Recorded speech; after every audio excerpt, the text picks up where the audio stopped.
Hi everyone, welcome to another episode of Rita's Book Club. This week I decided to keep the strong female characters theme going, and I'm talking about The Invisible Life of Addie LaRue by Victoria Schwab.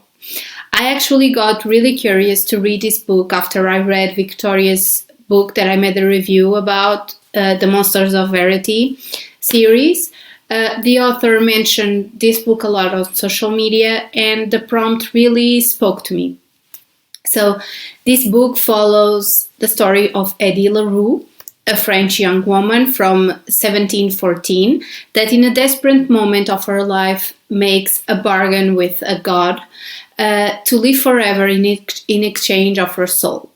But he curses her to be forgotten by everyone she meets. She can't even write, say, or draw her name, or tell her own story. Addie is shocked by this turn of events, but tries to make the best out of the situation. She begins an amazing and extraordinary adventure that will play out across centuries and continents, across history and art, and she tries to understand how she can leave her own mark in the world. And after nearly 300 years, Addie finally stumbles across a young man in a small bookstore that actually can remember her. Henry Strauss remembers meeting her and is also able to say her name, to write her story. So the fascination for each other begins, and maybe Henry is also hiding a secret himself. Why is he so special that he can remember her?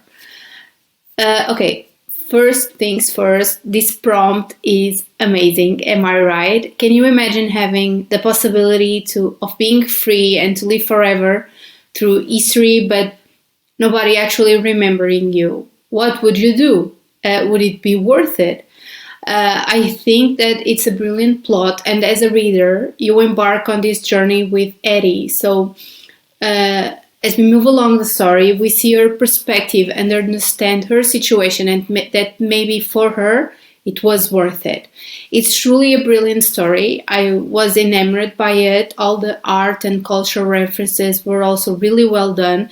And for all the history fans like myself, it's an opportunity to get a glimpse of the past. So it was really an interesting way to have the story jump back from the past to the present to keep the story moving along correctly. My only critique is that I would love to see more places where Addie was and her impact on it. We got a lot of situations in Paris, and I understand since it's the city where she discovered herself and the terms of her deal. But I also would love to see her in different settings, although I understand that it would be impossible for a woman at that time to travel alone, for example. And then the dynamics between Addie and these two other main characters, Luke, the god, and Henry, was extremely interesting. I loved how we see Addie understanding her deal with Luke and how stubborn both of them were, how she passed from a hate to love relationship, and they wanted to get the better of each other. But we also see the vulnerability of two people that at the end of the day were the only ones that could remember each other and understand each other in some level. And then, of course, Addie and Henry, I think both needed each other at that moment in their lives. I loved how their relationship evolved and how they were able to confide in each other. Addie trusted Henry to tell her story, but most importantly, she was fascinated by this person that finally could remember her. And on the other side, we have Henry finally having someone that saw him for who he was, that liked who he was. Henry was a very complex character, but I loved how we were able to see his own deal being born.